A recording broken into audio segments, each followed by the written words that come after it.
కనిపిస్తుంది. So when compare to Indian market, US markets మరింతగా week అవుతున్నాయి అనే ఒక కండిషన్ కూడా ఉంది. కానీ ఇప్పుడు యుఎస్ మార్కెట్స్ ఇండియన్ మార్కెట్స్ ఇంత పడుతుంటే యుఎస్ మార్కెట్స్ పెరిగాయి కదా.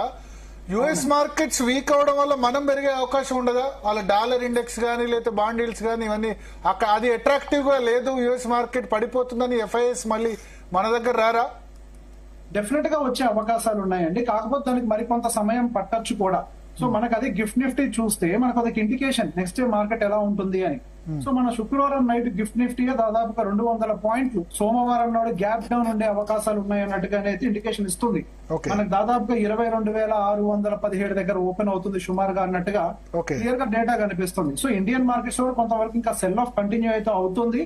అండ్ మనం ఇంతకు ముందు కూడా అనుకున్నట్టుగానే మిడిల్ స్మాల్ క్యాప్ లో ఏదో 1-2 రోజులు రిలీఫ్ ర్యాలీ ఏదైతే వచ్చింది సపోర్ట్ ఏరియాస్ వల్ల, కానీ అందులో కూడా సెల్లింగ్ అనేది అయితే క్లియర్ గా ఎవిడెంట్ గా కంటిన్యూ అవుతుంది. సో మన ఇండియన్ మార్కెట్ లో ఇప్పుడు ఎక్స్టెండ్ అవడానికి గల కారణం ఆటోమొబైల్ సెగ్మెంట్ మీద మనకి టారిఫ్స్ అనేవి తగ్గిస్తున్నారు. అంటే ఇంపోర్ట్ టారిఫ్స్ అనేవి తగ్గిస్తున్నారు. మన ఇండియన్ ఆటోమొబైల్ సెగ్మెంట్ కొంచెం హిట్ తీసుకునే అవకాశం ఉంది.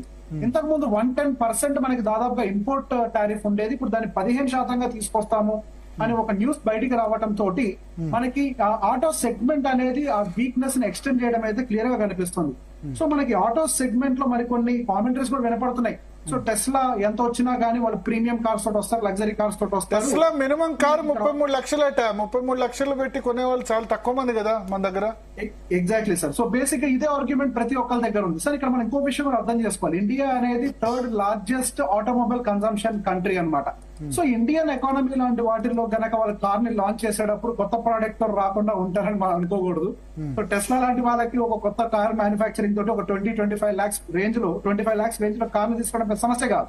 సో ఈ 25 లాక్స్ లో కనుక కార్ ని తీసుకొని వస్తే డెఫినెట్ గా M&M వీటికి అయితే కొంచెం గట్టిగానే హిట్ తగిలే అవకాశాలు ఉన్నాయి. సో 20-25 లాక్స్ రేంజ్ లో టెస్లా లాంటి వెహికల్ వస్తుంది అని అంటే అట్లాంటి వాటికి ఎక్కువ ఈవీ సెగ్మెంట్ రిలేటెడ్ వాళ్ళందరూ ఇంట్రెస్ట్ చూపించడానికి కూడా ఛాన్సెస్ ఉన్నాయి. అండ్ దాంతో పాటుగా వాళ్ళు ఇక్కడ మ్యానుఫాక్చరింగ్ ఇండస్ట్రీని కూడా పెట్టే అవకాశం నెక్స్ట్ 2-3 ఇయర్స్ లో ఉండొచ్చు అనే ఒక ఎగ్జంప్షన్ కూడా బయటికి రావడం తోటి పర్టికులర్ గా ఇండియన్ ఆటోమొబైల్ సెక్టర్ మన శుక్రవారం నాడు కూడా దాదాపు 2.5% పడింది. ఇన్ఫాక్ట్ మనకి నిఫ్టీ నెగిటివ్ లో క్లోజ్ అవ్వడానికి గల కారణం మనకు ఆటోమొబైల్ సెక్టర్ మన శుక్రవారం నాడున. సో దాని ఇంపాక్ట్ అనేది కొంతవరకు ఎక్కువగానే కనపడుతోంది. ఎస్, ఫార్మాసిటికల్ మీద కూడా ఉంది ఉండొచ్చు, కానీ నా ఎస్టిమేషన్ ప్రకారం ఫార్మాసిటికల్ ని ట్రంప్ గారే కొద్దివరకు రిలాక్స్ చేసే అవకాశాలు ఉన్నాయి. ఎందుకంటే అది వాళ్ళ కంట్రీకి కూడా చాలా నష్టాన్ని చేస్తుంది. 25% టారిఫ్ పెంచినంత మాత్రాన అక్కడ ఇండియన్ కంపెనీస్ ఏవి కూడా ఆ బర్డెన్ తీసుకో, డెఫినెట్ గా కన్స్యూమర్ కే పాస్ ఆన్ చేస్తే ఆ పాస్ ఆన్ చేసే క్రమంలో మనకి ఎక్స్పెన్సెస్ అనేవి పెరుగుతూ ఇన్ఫ్లేషన్ కూడా షూట్ అవుతుందనే భయం. సో ఈయన చేసే యాక్షన్స్ వల్ల అక్కడ వాళ్ళకే భయం పట్టుకుంది, అక్కడ ఇన్ఫ్లేషన్ షూట్ అవుతుందేమో అని. So basic going for the pharmaceutical కి కొంతవరకు ఓకేనేమోలే, కానీ ఆటో సెగ్మెంట్ మాత్రం కొంత హిట్ తీసుకోవడానికి కూడా అవకాశాలు అయితే బాగా ఓవరాల్ గా మనం చూద్దాం.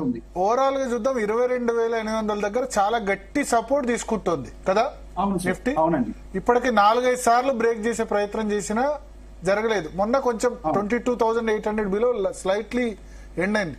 ఇప్పుడు గిఫ్ట్ నిఫ్టీ స్టార్టింగ్ 22,600 దగ్గర అంటున్నారు. సో ఈసారి అది బ్రేక్ ఒక్కసారి స్టార్ట్ కనుక కరెక్ట్ కాకపోతే అది కూడా బ్రేక్ అయితే ఇంకా సైకలాజికల్ గా ఎక్కడ వరకు వెళ్లే అవకాశం ఉంటుంది? సో నెక్స్ట్ ఇమీడియట్ సపోర్ట్ 22,500 అండి. సో ఈ 300 పాయింట్ల ఫాల్ అనేది పెద్ద విషయమేం కాదు. మనం ఇంతకు ముందు కూడా 1-2 సార్లు మాట్లాడుకున్నప్పుడు 22,500 అనేది పెద్ద దూరంలో లేదు. అక్కడ 22,700 బిలో ఇంతవరకు క్లోజ్ కాలేదు. చాలా సార్లు దగ్గర దాకా వచ్చినా 700 బిలో అనేది రాకుండానే గట్టిగానే సపోర్ట్ తీసుకుంది.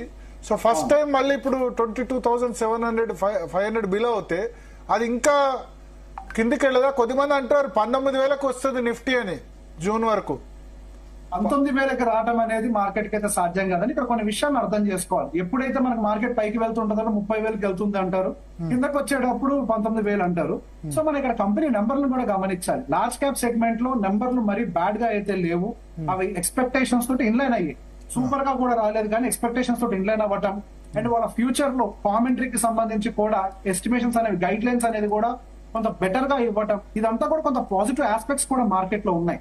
సో 19,000 వరకు మార్కెట్ రావటం అనేది సహజంగా సాధ్యమైతే కాదు. 22,500 బ్రేక్ అయితే మాత్రం కొంతవరకు రికవరీ టైం పడడానికి అవకాశం ఉంది, కానీ పానిక్ సెల్లింగ్ క్రియేట్ అవడానికి అయితే అవకాశాలు తక్కువగా ఉన్నాయి. రేపు మనకి మార్చ్ అయిపోయిందంటే ఏప్రిల్ లో మరి క్వార్టర్ నెంబర్లు వస్తాయి, యాన్యువల్ రిజల్ట్స్ రాబోతున్నాయి. దాంతో పాటుగా నెక్స్ట్ ఇయర్ ఆన్ ఇయర్ కి సంబంధించిన గైడెన్స్ కూడా ఇస్తారు. సో ఈ గైడెన్స్ అన్ని కూడా రివైవల్ అవ్వడానికి చాలా హై ప్రాబబిలిటీ ఉంది. అండ్ మనకి ఇంకొక అదృష్టమైన విషయం ఏంటంటే ఇన్ఫ్లేషన్ కంట్రోల్ లోకి వస్తుంది ఇండియాలో.